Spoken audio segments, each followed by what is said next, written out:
उत्तराखंड का रहने वाला हूँ। आज की पहली घटना जो मैं आपको सुनाने वाला हूँ वो दिल्ली की है। मेरे साथ हुई यह घटना कुछ 6-7 साल पहले की है। उन दिनों मैं काम की तलाश में उत्तराखंड से दिल्ली आया हुआ था। पहले 1-2 हफ्तों में मैं रहने खाने का बंदोबस्त करने के साथ साथ काम की तलाश भी कर रहा था। करीबन कुछ 8 या 10 दिनों बाद मुझे एक मेरे साथ रहने वाले आदमी ने पूछा, गाड़ी चला लेते हो? मतलब कार टैक्सी वगैरह, लाइसेंस है? उसका नाम अरविंद था और वो मेरे दिल्ली में आने से पहले ही उस किराए के घर में रहता था। यानी यूं कहें कि हम एक ही कमरे में रहते थे। थोड़ी बहुत जान पहचान होने के बाद उसने मुझे ये सवाल किया था। मैंने जवाब में उससे कहा, हाँ, घाटियों में कच्चे संकरे रास्तों पर गाड़ी चलाने का अच्छा खासा एक्सपीरियंस है। तब मुझे अरविंद ने कहा, लाइसेंस वगैरह सब है तो कल मेरे साथ चल, मैं मालिक से बोलकर देखता हूँ, तुम्हारे लिए कुछ काम का इंतजाम जरूर हो जाएगा। अब जैसा कि अरविंद ने कहा था, दूसरे दिन वो मुझे अपने साथ ले गया और अपने मालिक से मिलाया। मालिक ने मेरी थोड़ी बहुत पूछताछ की और फिर कहा कि क्यों ना तुम दोनों एक साथ टैक्सी चलाओ, साथ रहते हो तो काम भी आसान हो जाएगा और रोज रोज गाड़ी यहाँ लाकर छोड़ने का झंझट भी खत्म हो जाएगा। बाकी तुम आपस में डिसाइड कर लो कि कौन कब चलाएगा। बस हफ्ते के हफ्ते मुझे मेरे पैसे आने चाहिए। अब जो मेरा साथी था अरविंद, वो दिल्ली में ही टैक्सी चलाता था और मुझे टैक्सी नहीं चलानी थी, मुझे कोई और बड़ा काम चाहिए था। लेकिन अरविंद ने मुझे समझाया कि देख, तू रात में टैक्सी चला ले और दिन में दूसरा काम ढूंढते रहना, कहीं अच्छा काम मिल जाएगा तो टैक्सी चलाना छोड़ देना। अब मालिक दिल का अच्छा था तो उसे इस बात से कोई एतराज नहीं था। तो फिर पहले कुछ दिन तो अरविंद ने मुझे दिल्ली के कई सारे इलाके, कई सारी जगहों पर घुमाया, रास्तों की पहचान कराई ताकि बाद में मुझे टैक्सी चलाने में कोई दिक्कत ना हो। और आखिरकार वो दिन आ गया। मैं अकेला ही टैक्सी लेकर दिल्ली के रास्तों पर निकला। कुछ दिनों तक मैं यही करता रहा, मतलब रात में टैक्सी चलाना और दिन में काम ढूंढना। और फिर एक रात एक लड़की आकर मेरी टैक्सी में बैठ गई। उस रात 3-4 सवारियां करने के बाद मुझे नींद आने लगी थी और इसीलिए मैंने टैक्सी को एक शांत जगह पर पेड़ के नीचे खड़ा कर दिया। रात के कुछ 12-12:30 बज रहे थे। टैक्सी में बैठे बैठे मुझे झपकी आ रही थी, बहुत आलस आ रहा था। दिन भर अलग अलग कंपनियों के चक्कर काट कर मैं बहुत थक जाता और रात में नींद के साथ छुपन छुपाई का खेल चलता। मैं जब झपकियां ले रहा था तब मुझे महसूस हुआ कि कोई टैक्सी के कांच के पास खड़ा है। मैंने देखा तो वो कोई लड़की थी, किसी तरह का शाही पोशाक या फिर शादी का जोड़ा पहने हुए। मैंने कांच को नीचे किया, लेकिन पीछे आंखों पर पड़ रही स्ट्रीट लाइट की रोशनी के कारण मैं उसे ठीक से देख न सका। तभी उस लड़की ने कहा, मुझे घर जाना है। मैंने अपने चेहरे को हथेली से पोंछते हुए उसके सवाल को समझने की कोशिश की। नींद में होने के कारण पहले तो मैं कुछ समझा ही नहीं। मैंने फिर उसे पूछा, जी कहा? मुझे घर जाना है। उसने वही वाक्य दोहराया। उसकी आवाज में एक तरह का रूखापन था। मैंने कहा कि जी हाँ, मैं छोड़ दूंगा, लेकिन आपका घर कहाँ है? तो वो लड़की सीधे आकर टैक्सी में बैठ गई और उसने आगे हाथ करते हुए मुझे आगे चलने का इशारा किया। मैंने टैक्सी के बाहर सिर निकालते हुए सामने और पीछे नजर घुमाकर देखा। वो रास्ता एकदम सुनसान था, आसपास कुछ भी नहीं था, कोई गाड़ी नहीं, कुछ भी नहीं। मुझे लगा कि शायद वो लड़की डरी हुई है, तो इसलिए मैंने उसे कुछ कहा नहीं। जी आप मुझे बस रास्ता बता देना, मैं आपको घर तक छोड़ दूंगा। जवाब में उस लड़की ने सिर्फ हाँ में अपना सिर हिलाया। मैंने गाड़ी चालू की और आगे चलने लगा। उसने मुझे जैसा बताया था, यानी जहां जहां इशारा किया, मैं टैक्सी को वहां मोड़ता चला गया। कुछ देर बाद हम किसी जंगल जैसे सुनसान रास्ते पर थे। अब मुझे थोड़ी घबराहट होने लगी। एक तो मैं दिल्ली में नया था और दूर दराज के सुनसान रास्तों से अनजान था। मैंने घबराते हुए सामने फ्रंट मिरर में देखकर पूछा, जी और कितना दूर है आपका घर? उसने अपनी पथरीली बेजान आंखों से मुझे देखा। बिना पल के झपकाए वो कुछ देर मुझे देखती रही। तब अचानक मुझे टैक्सी के सामने कुछ परछाई सी महसूस हुई। मेरी टैक्सी के ठीक सामने फुल बीम हेडलाइट में मैंने देखा कि सामने एक लंबे बालों की महिला सफेद कपड़े पहने हुई रास्ते के बीचों बीच खड़ी है। मैंने जितना हो सकता था उतना ब्रेक लगाया, लेकिन कुछ देर के लिए ध्यान हटने के कारण बहुत देर हो चुकी थी। टैक्सी रुकी और मैं देखने बाहर भागा। मैं हड़बड़ाकर यहाँ वहां देखने लगा, लेकिन वो महिला मुझे कहीं नहीं दिखी। आसपास कुछ भी नहीं था सिवाय एक टूटे साइन बोर्ड के, जो एक खंबे से लटका हुआ था और जिस पर लिखा था रिस्ट्रिक्टेड एरिया। एक पल के लिए मेरी जान ही निकल गई थी। कुछ देर के लिए मुझे लगा कि मैंने किसी को मार दिया है, लेकिन वहां किसी को न पाकर मुझे राहत महसूस हुई। मैं वापस गाड़ी में जाकर बैठ गया। पता नहीं वो क्या था, एक पल के लिए लगा कि मैंने किसी को उड़ा दिया है। और ऐसा करते हुए मैंने एक बार फिर मिरर में देखा, लेकिन अब पिछली सीट पर कोई नहीं था। इस बार मैंने पलट कर देखा और सच में वहां कोई भी नहीं था। मैं गाड़ी से बाहर उतरकर यहां वहां देखने लगा, नीचे झुककर भी देखा, पर वो लड़की जैसे अचानक ही कहीं गायब सी हो गई थी। पहले तो मुझे थोड़ा गुस्सा आ गया कि ये लड़की बिना पैसे दिए मुझे फंसा कर चली गई है, लेकिन फिर सोचा कि शायद हो सकता है कि वो डरी हुई हो या उसके पास पैसे ना हो, इसलिए वो चुपचाप निकल गई होगी। मैंने अपनी टैक्सी मोड़ ली और वापस उसी रास्ते पर चला गया जहां से मैं आया था। मैंने वहीं एक पेड़ के पास गाड़ी खड़ी कर दी और आराम से बैठ गया। मुझे बहुत नींद आ रही थी, तो आखिरकार मैं वहीं सो गया। सुबह होते ही मैं घर की ओर निकल पड़ा। टैक्सी घर के बाहर खड़ी की और सीधे अपने बिस्तर में लुढ़क गया। थोड़ी नींद पूरी करने के बाद मैंने फिर वही किया जो मैं हर रोज किया करता था, दिन भर नौकरी ढूंढना, यहां वहां घूमकर शाम को वापस घर आना। अब ऐसा नहीं था कि मुझे कोई भी नौकरी नहीं मिल रही थी, पर मुझे जिस तरह की नौकरी की तलाश थी वो वैसी नौकरियां नहीं थी। किसी को एक्सपीरियंस चाहिए था तो कहीं सैलरी बहुत कम थी। रात जब अरविंद घर आया और टैक्सी की चाबी मेरे हाथ में थमा दी, तब मैं खाना खाकर निकलने के लिए तैयार ही बैठा था। जाते जाते मैंने अरविंद से कहा, अरे कल बीच रात एक लड़की अचानक मेरी टैक्सी में आकर बैठ गई। मैंने पूछा कि कहाँ जाना है, तो सिर्फ उसने कहा कि घर जाना है। अच्छे कपड़े थे, लगा कि घबराई हुई है। अरविंद ने मुस्कुराकर मुझे देखा। किसी अमीर घर की लड़की होगी, पब वगैरह में नशा कर ये रात में रास्तों पर भटकता रहता है। तो फिर तूने क्या किया? उसे उसके घर छोड़ा या कुछ और किया? हाँ? मैं उसकी मुस्कुराहट को देख समझ गया कि वो क्या कहना चाहता था। नहीं यार, वो तो बात भी नहीं कर रही थी। फिर टैक्सी जब एक सुनसान जगह पहुंची तो मैंने फिर उसे पूछा कि तुम्हारा घर कहाँ है। तब तो वो मुझे घूरने लगी। अब उसको देखने के चक्कर में मेरा सामने से ध्यान हट गया और तभी मुझे लगा कि मैंने किसी को कुचल दिया है। उतर कर देखा तो वहां कोई भी नहीं था और फिर वापस गाड़ी में बैठा तो लड़की भी गायब थी और वहां आसपास इतना अंधेरा था कि वो चुपचाप अंधेरे में कहीं निकल गई। मैंने भी उसे नहीं ढूंढा, सोचा कि शायद डरी हुई होगी। अरविंद ने फिर एक सवाल किया, वो कोई भूत वूत तो नहीं थी ना? ठीक से देखा था ना तूने? मैं भी थोड़ा सोच में पड़ गया। मुझे सोचता देख अरविंद ने आगे कहा, अरे यहाँ दिल्ली में कई ऐसी भूताह जगह है, मालचा महल, कुतुब एनक्लेव, दिल्ली का वो जंगल। देख, रात में टैक्सी वाले ऐसी जगह के आसपास भी नहीं भटकते हैं। तू भी एक बात याद रख कि जिस जगह को तू जानता नहीं है वहां जाने से पहले ही मना कर दिया कर। किसी परेशानी में फंसने से तो अच्छा है ना। मैंने अपना सिर हिलाकर उसे जवाब दिया और वहां से चला गया। ऐसे ही कुछ दिन और बीत गए और फिर मेरी जिंदगी की वो सबसे भयानक रात आ गई। उस दिन शाम से ही बारिश हो रही थी, रह रहकर बादल गरज रहे थे और मैं टैक्सी के अंदर बैठकर रेडियो पर गाने सुन रहा था। अचानक रेडियो में कुछ खराबी हुई, आवाज खरखराने लगी।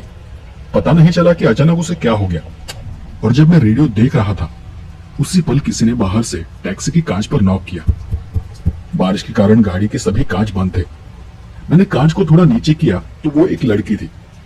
बारिश होने के कारण उसने अपना चेहरा ढक लिया था और वो तेज बारिश में भीग रही थी। मैंने उससे पूछा कि कहां जाना है, तो उसने हाथ से सामने के रास्ते को इशारा किया। और वो लड़की बारिश में भीग रही थी, इसलिए मैंने तुरंत उसे अंदर बैठने के लिए कहा। फिर वो जैसे ही गाड़ी में बैठी, मैंने फिर उसे पूछा, बताइए कहां जाना है। उस लड़की ने फिर से हाथ आगे कर सामने इशारा किया और तब मैंने महसूस किया, मुझे लगा जैसे एक पल के लिए उसकी आंखें चमक उठी हो। कुछ देर के लिए मैं स्तब्ध बैठा रहा, पता नहीं, पर अचानक मेरे मन में ख्याल आया कि कहीं ये वही उस रात वाली लड़की तो नहीं जो गाड़ी से अचानक गायब हुई थी। और उस ख्याल के बाद एक दूसरा ख्याल आया कि ये सच में कोई भूत भूत तो नहीं। अब पहाड़ी इलाकों में रहने के कारण मुझे इतना तो पता था कि ऐसी अनजान अनचाही आत्माओं को, भूतों को पहले ही मना करना चाहिए। एक बार अगर आपने उन्हें आगे बढ़ने की अनुमति दी तो आप उन्हें एकदम से मना नहीं कर सकते। और मेरी तरफ से उसे गाड़ी में बिठा लेना एक तरह की अनुमति ही थी। मुझे पता भी नहीं था कि वो सच में भूत है भी या नहीं, पर इस बार मैं सतर्क हो गया। मैं टैक्सी को फिर उसी सुनसान रास्ते पर ले आया और गाड़ी को उसी जगह के आसपास कहीं रोक दिया जहां वो पिछली बार गायब हुई थी। पर इस बार उसने मुझे और आगे चलने का इशारा किया। अब मुझ में डर थोड़ा और बढ़ गया था। मुझे लगा कि मैं इसे यहीं छोड़कर निकल जाऊंगा, इस झंझट से छूट जाऊंगा, पर शायद अब मैं फंस गया था। मैं चुपचाप गाड़ी चलाता रहा।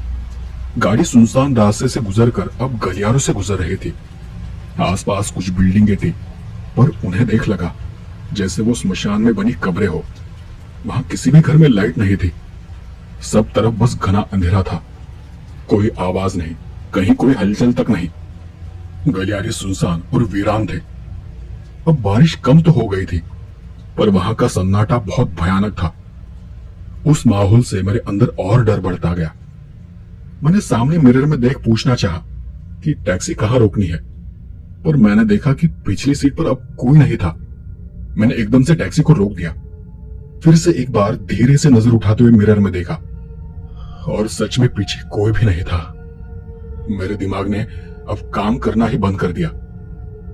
ये लड़की अचानक कहां गायब हो गई? मैंने तो गाड़ी कहीं पर रोकी भी नहीं थी। उस जगह में इतनी ठंड थी कि पूछो मत। बारिश थी, लेकिन ऐसा लग रहा था जैसे अचानक से ठंड बहुत ज्यादा बढ़ गई हो। सच कहूं तो उस ठंड में भी मुझे पसीने छूट रहे थे। मैंने जानबूझकर एक दो बार अपना गला साफ किया ताकि अगर कहीं कुछ हो तो जवाब में कुछ हलचल, कोई आवाज सुनाई दे। पर फिर लगा शायद ये उसकी जगह है, उसे यहीं उतरना होगा। मैंने एक बार फिर से हिम्मत कर मुड़कर पीछे देखा। पिछली सीट पर कोई नहीं था, और तब मैंने सोचा कि अच्छा हुआ कि मुसीबत छूट गई। अपने अंदर राहत महसूस करते हुए मैंने गहरी सांस ली, और अगले ही पल मुझे हेडलाइट की रोशनी में कुछ दिखाई दिया। मैंने देखा कि सामने बिल्डिंग के गलियारे से कोई परछाई निकलकर दूसरे गलियारे की ओर जा रही है। वही सफेद पोशाक, सफेद कपड़े और एक ठंडी धीमी चाल। वो देख मैं एकदम से शांत हो गया।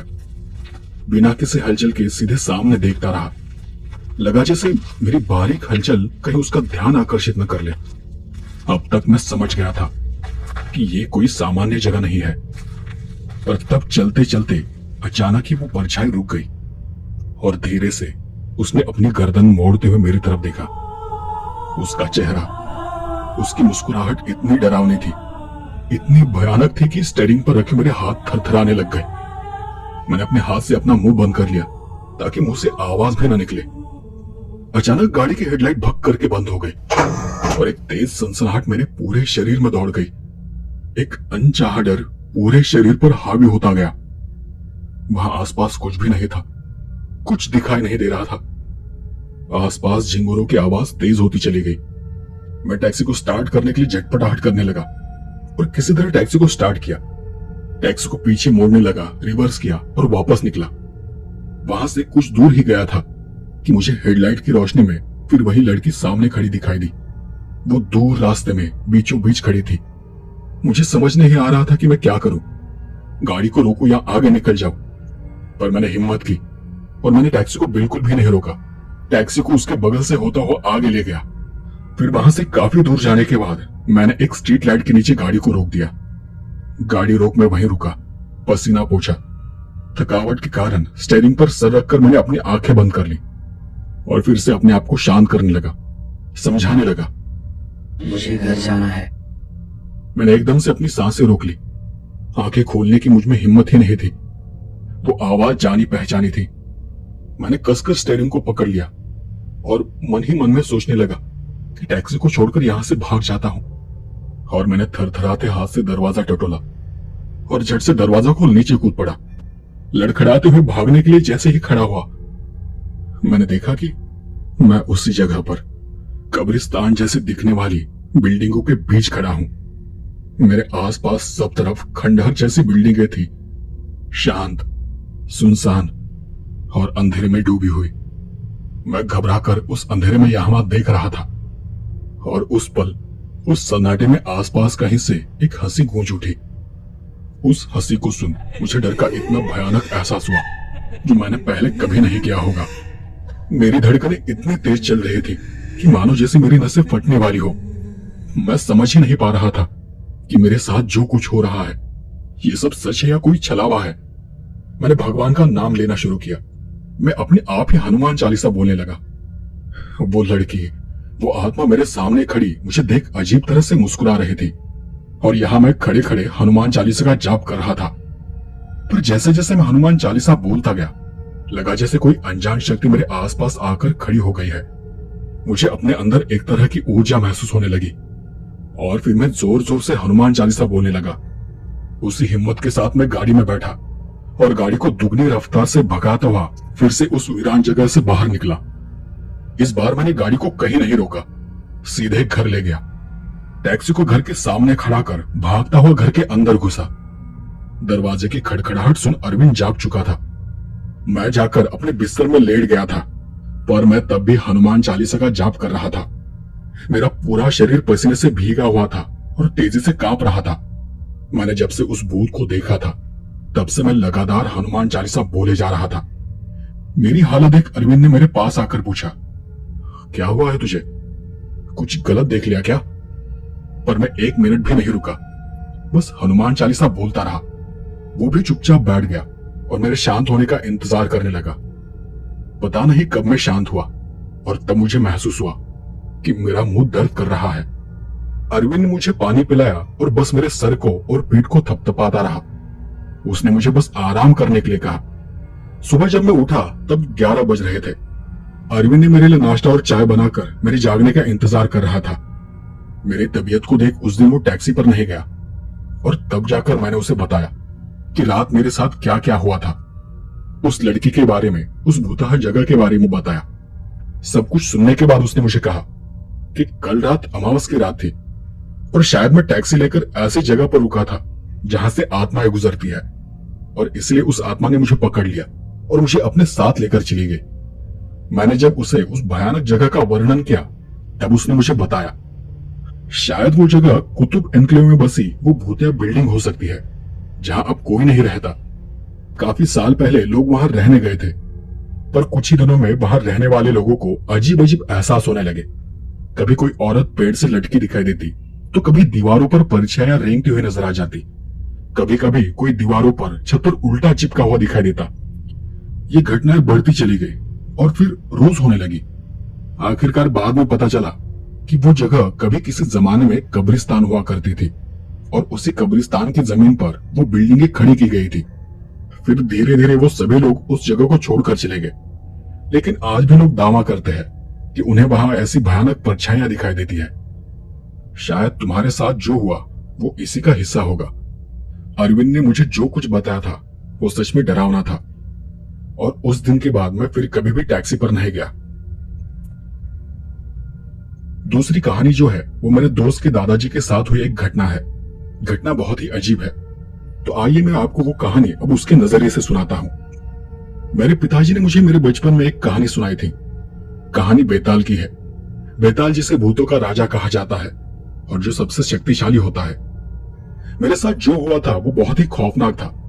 तो हुआ ये था कि एक रोज हमारे घर के सामने से किसी तरह की पालकी यानी सवारी जा रही थी। तब मैं छोटा था, अब इतना याद नहीं कि तब मेरे मन में क्या चल रहा था, पर जब वो सवारी गुजर रही थी तो मैं भी उनके बीच नाचने लगा। मेरी माँ उस दिन मुझे देख हैरान थी, क्योंकि मैं उसके बार बार बुलाने पर भी वापस नहीं आ रहा था। कुछ देर बाद मेरी माँ मुझे जबरदस्ती खींचकर घर ले गई और फिर मुझ पर चिल्लाने लगी कि क्या पागलों जैसा नाच रहा था, किसकी सवारी है, कौन लोग है, कुछ पता भी है। माँ मुझे डांट रही थी और वहां पिताजी हंस रहे थे। पिताजी को हंसता देख माँ और गुस्सा हो गई और फिर दोनों को डांटने लगी। आखिरकार पिताजी ने उसे रोकते हुए कहा, अरे रहने दे, उसे डांटने से क्या होगा।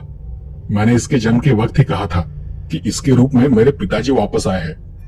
उनका मानना था कि मैं उनका पिता हूं और इसलिए वो मेरा बहुत लाड प्यार भी करते थे। मैंने मेरे दादाजी को कभी नहीं देखा था, मतलब मेरे जन्म से पहले ही उनका देहांत हुआ था। और तब पिताजी ने मुझे कहा था, तुम्हारे जो दादाजी थे, ढोल की आवाज सुनते ही पता नहीं उन्हें क्या हो जाता था। गांव गांव में कोई भी त्योहार हो, कोई शादी हो और कहीं अगर ढोल बज रहा हो तो अपने आप को रोक नहीं पाते थे। वो खुद अच्छा ढोल बजाते थे और इसलिए गांव के लोग भी उन्हें हर त्योहार में बुलाते थे। वो भी झूम झूम कर ढोल बजाते और नाचते थे। इस पर मैंने पिताजी से पूछा, फिर दादाजी कहाँ गए? मैंने तो उन्हें कभी नहीं देखा। पिताजी कुछ देर रुके और फिर कुछ याद कर कहा, पता नहीं, एक रात वो अचानक कहीं चले गए। उसके बाद उन्हें किसी ने नहीं देखा। वो फिर वापस कभी घर नहीं आए। इसे सुन मेरे मन में थोड़ा कुतूहल जाग गया। मैंने दादाजी के बारे में सुना था कि कोई भूत वगैरह उन्हें लेकर चले गए थे। मैंने फिर पिताजी से पूछा कि मुझे वो कहानी बताइए ना, कि दादाजी के साथ क्या हुआ था। और फिर मेरे पिताजी ने जो मुझे बताया वो कुछ ऐसा था। जब ये सब हो रहा था तब मैं भी बहुत छोटा था और समझ रहा था कि घर में क्या हो रहा है। पिताजी को रात में घर के बाहर आंगन में सोने की आदत थी। वो कभी किसी त्योहार या कार्यक्रम में चले जाते तो आने में बहुत रात हो जाती थी और इसलिए वो ज्यादातर बाहर ही सोते थे। जैसा कि मैंने कहा कि उन्हें ढोल बजाने का और नाचने का बहुत शौक था और वो इतना ज्यादा था कि कहीं कोई ढोल की आवाज सुने तो उनका मन बेचैन हो जाता था। हमारा गांव ना एक पहाड़ के नीचे है और कभी कभी उन्हें उन पहाड़ों से ढोल नगाड़े बजने की आवाज सुनाई दिया करती थी। वो कभी उस तरफ गए नहीं थे क्योंकि उन्हें वो आवाज जब भी सुनाई देती तो वो रात में सुनाई देती थी और वो ढोल की आवाज हमेशा नहीं आती थी, वो कभी कभार सुनाई देती थी। ऐसी ही एक रात वो आंगन में सो रहे थे और बीच रात उन्हें वही ढोल नगाड़े की आवाज सुनाई देने लगी। वो आवाज ऐसी थी कि उनका नाचने का मन करने लगा। और उस वक्त के लोग घड़ी वगैरह कहाँ देखते थे। काफी महीने बाद उन्हें वो आवाज सुनाई दे रही थी तो उन्हें लगा कि इस बार जरूर जाकर देखना चाहिए कि वहां आखिर है क्या।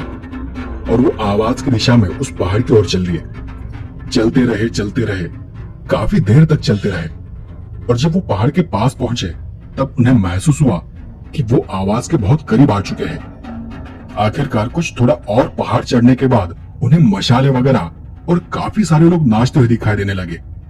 वो सब देखकर वो और उत्साहित हो गए। ढोल नगाड़ों का शोर भी और बढ़ता गया।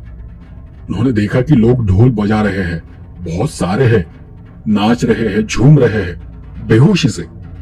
किसी को अपना होश ही नहीं था। काफी तामझाम और बहुत लोग थे वहां। और सबसे आगे कहीं कोई सवारी थी, जैसे राजा महाराजाओं की सवारी निकलती है। अब वो उस सवारी से बहुत दूर थे, इतना दूर थे कि वो वहां से देख नहीं पा रहे थे। पर लोगों को नाचता देख वो भी उनमें शामिल हो गए और उनके बीच नाचने लगे। नाचते नाचते उन्होंने उनके बीच ढोल भी बजाया। मतलब वहां बहुत ज्यादा गुलाल वगैरह उड़े लगा। उनका शरीर, उनके कपड़े तक गुलाल के रंग से रंग गए थे। फिर काफी देर बाद वो सवारी एक जगह रुक गई। सभी लोग, सभी औरतें रुक गए थे और फिर एकदम से सब नीचे बैठ गए। दादाजी भी उनके साथ बैठ गए। असल में उन्हें पता ही नहीं था कि वो क्या था। उन्हें थोड़ा बाद में पता चला कि वो एक खाने की पंगत थी। फिर दादाजी इंतजार करने लगे कि खाने में आखिर क्या होगा। बहुत ज्यादा नाचने के कारण उन्हें बहुत भूख भी लग रही थी और पता भी नहीं था कि वहां क्या मिलने वाला है। लेकिन फिर भी वो उन अनजान लोगों के बीच बैठकर खाना आने का इंतजार करने लगे। कुछ देर बाद वहां एक औरत खाना परोसती हुई आई और उनके सामने जो थाली या जो कुछ था उसमें वो औरत मटन और हड्डियां परोसकर आगे चली गई। अब जैसे ही मटन परोसा गया, बाकी सबने खाना शुरू कर दिया। लेकिन दादाजी को वो थोड़ा अजीब लगा कि इसके साथ और कुछ नहीं है क्या खाने के लिए, जैसे चावल रोटी वगैरह। और वो उस परोसने वाली औरत को पूछने ही वाले थे कि तभी उनका ध्यान उसके पैरों की ओर चला गया। देखा तो उसके पैर उल्टे थे। वो एकदम से घबरा गए और उन्हें समझ आ गया कि वो किसी गलत जगह पर आ चुके हैं। घबराकर उन्होंने अपने आसपास देखा। वहां जो पंगत थी वो इतनी दूर थी कि उसका अंत ही दिखाई नहीं दे रहा था। और फिर उन्होंने ध्यान से देखा तो उन्हें वहां नर कंकाल, भूत प्रेत, डाकिनियां और पिशाच नजर आने लगे। उन सबको देख उन्हें डर लगने लगा। पता नहीं कि वो यहां से बचकर निकल पाएंगे भी या नहीं। वो सब इतने ज्यादा थे कि किसी की शादी में भी कभी इतने लोग नहीं देखे होंगे। वो सब देखकर दादाजी एकदम से उठ गए। उन्हें लगा कि चुपचाप यहां से निकल जाऊंगा। तो उनके पास जो आदमी था, या भूत कहो, वो जो बैठा था, उसने एकदम से उनका हाथ पकड़ लिया। दादाजी खड़े खड़े ही कांपने लग गए। और फिर उस भूत ने उन्हें कहा, तूने जो देखा है और जो देख रहा है वो सब सच है। तुझे जाना ही है तो यहाँ से कुछ खाकर जा, वरना ये अपमान माना जाएगा। अब दादाजी घबराकर फिर से नीचे बैठ गए। उन्होंने खाने के लिए एक निवाला उठाया, पर सामने और आसपास बैठी परछाइयों को और भूतों को किसी जानवर जैसा खाता देख उन्हें अंदर से बहुत अजीब महसूस हुआ। कुछ देर बाद उन्होंने देखा कि 4 नर कंकाल ने अपने कंधों पर एक अर्धे को उठा रखा है जिसमें शव सफेद चादर में लिपटा हुआ है और वो नाचते हुए नीचे घाटी से कम चौड़ी पगडंडियों से चढ़ते हुए ऊपर आ रहे हैं। वो सब देखकर तो वो और ज्यादा डर गए। वो नरकंकाल नाचते हुए पंगत के बीच से ऊपर चले गए। ये सब नजारा देखकर दादाजी की धड़कन बहुत तेज हो गई थी। दादाजी अंदर से इतना डरे थे कि बार बार निवाला उनके हाथ से नीचे गिर रहा था। तो आखिरकार उन्होंने वो निवाला वहीं रखा और तेजी से वहां से भागने लग गए। वो इतनी जान लगाकर भागे कि पूछो मत। उन्होंने एक बार भी पीछे मुड़कर नहीं देखा। गिरते पड़ते बस घर की ओर भागते रहे। भागते हुए वो सीधे घर आ गए और घर के अंदर जाकर सो गए। सुबह जब वो उठे तब मां ने देखा कि उनके शरीर पर गुलाल लगा है। शरीर पर गुलाल का रंग है। तो मां ने पूछा भी कि ये सब क्या हो गया है, तुम रात कहां गए थे? लेकिन पिताजी ने मां को कुछ भी नहीं बताया। उन्हें डर लग रहा था कि कहीं कुछ बता दूंगा तो कुछ बुरा हो जाएगा। और मुझे याद है कि तब उन्होंने कुछ झूठ बताया था। फिर वो नहा धोकर सबसे पहले मंदिर चले गए, भगवान से प्रार्थना की और वापस घर आ गए। उसी रात जब हमेशा की तरह वो बाहर सो रहे थे तब बीच रात उन्हें अपने कानों में कुछ आवाज सुनाई दी। हम तुझे लेने आए हैं, चल हमारे साथ। चल देख तो उठ देख हमें। हम सब कितने सारे हैं। हम सब तुझे लेने आए हैं। दादाजी जब भी आंख खोलते तो उन्हें कुछ भी दिखाई नहीं देता था और जब आंख बंद करते तो उनके कानों में वो सारी आवाजें सुनाई देने लगती। पर वो उस बात को टालते रहे। उन्होंने ये सोचा कि शायद डर के कारण उन्हें भ्रम हो रहा होगा, इसलिए वो उस बात को टालते रहे। लेकिन अगले 8-10 दिनों तक उनके साथ यही सब होता रहा। हर रात उन्हें वो आवाजें सुनाई देने लगी। आखिरकार उन्होंने मां को बताया कि उस रात उनके साथ क्या हुआ था और वो जाने अनजाने में कहां चले गए थे। और फिर उस रात के बाद उन्हें अपने कानों में अजीब अजीब आवाजें सुनाई देती है। उस दिन मां फिर उन्हें मंदिर लेकर चली गई और वहां के जो पंडित थे उन्हें मिलकर उन्हें वो सब घटना बताई। पंडित जी ने दादाजी के माथे पर बबूत रगड़ी और उन्हें हमेशा साथ रखने के लिए एक यंत्र दिया और कुछ मंत्र जाप करने के लिए कहा। उस यंत्र की रोज नियमित पूजा साधना करने के लिए कहा। जैसे पुजारी जी ने बताया था दादाजी ने सब कुछ ठीक वैसा ही किया। वो रोज नाम जप करते थे, पूजा पाठ करते थे और यंत्र की पूजा साधना भी किया करते थे। धीरे धीरे उसका असर दिखाई दिया और दादाजी को वो आवाजें सुनाई देनी बंद हो गई। फिर ऐसे ही 2-3 महीने बीत गए। उन्हें लगा कि अब सब कुछ ठीक हो गया है। उनका नाम जप और मंत्र जाप भी कम हो गया। पाठ पूजा वगैरह सब कुछ धीरे धीरे कम होता गया और कम होते होते एक दिन बंद हो गया। वो यंत्रों को भी अपने साथ लेना भूल जाते थे और एक रात वो हमेशा की तरह आंगन में सो रहे थे। अंधेरा जैसे बढ़ने लगा। उन्हें फिर वो आवाजें सुनाई देने लगी। चल उठ, हमारे साथ चल, हम तुम्हें लेने आए हैं। आज रात हम तुम्हें लेकर ही जाएंगे। आदेश है, तुम्हें हमारे साथ आना ही होगा। उठ, देख हमें, हम कितने सारे हैं। उस रात दादाजी को जैसे सदमा सा लगा और वो पागलों जैसे पूरे गांव में यहां वहां भागने लगे। हमें अंदर कुछ भी खबर नहीं थी कि बाहर क्या हो रहा है। गांव के कुछ लोगों ने उन्हें भागता हुआ देखा था, लेकिन वो खुद इतना डर गए थे कि घर से बाहर आने की उनकी हिम्मत ही नहीं हुई। उस रात अमावस की रात थी और गांव वालों को भी पता था कि दादाजी के साथ पहले क्या हो चुका है। लोगों को लगा कि शायद कुछ देर बाद वो अपने आप ही शांत हो जाएंगे। फिर वो अमावस का जो भी समय, अमावस का जो काल था, वो खत्म होने के बाद लोग उन्हें देखने बाहर आ गए। लेकिन फिर दादाजी कहीं नहीं मिले। लोग पूछते हुए हमारे घर आ गए तो मां ने उन्हें कहा कि उसे तो इस बारे में कुछ भी पता नहीं है और उस रात तुम्हारे दादाजी अचानक कहीं गायब हो गए। मां ने, मैंने और गांव के लोगों ने उन्हें बहुत ढूंढा, मतलब आसपास के गांव में, जंगलों में, पहाड़ों में, हर जगह पर वो कहां चले गए किसी को कुछ पता नहीं चला। और फिर एक कहानी ऐसी हो गई कि उन्होंने जो बेताल की सवारी देखी थी और उनमें जो भूत थे वो उन्हें उस रात लेने आए थे और वही उन्हें अपने साथ लेकर चले गए हैं। लोगों का यही अनुमान था और फिर यही कहानी बनी। फिर काफी साल बाद मां ने मान लिया कि वो नहीं रहे हैं, क्योंकि दादाजी फिर कभी घर नहीं लौटे और ना कभी हमें उनकी कोई खबर मिली कि काश उस रात वो उस सवारी में शामिल न हुए होते तो वो आज हमारे साथ होते। तो दोस्तों, ये थी आज की 2 कहानियां। आपको ये कहानियां कैसी लगी मुझे कमेंट कर जरूर बताएं और अगर आप मेरे चैनल पर नए हैं तो चैनल को सब्सक्राइब जरूर करें वीडियो अच्छी लगे तो वीडियो पर कमेंट करें, उसे लाइक करें और शेयर भी करें। तो आज के लिए बस इतना ही। मिलते हैं अगले एपिसोड में ऐसे ही किसी डरावनी कहानी के साथ। तब तक के लिए धन्यवाद।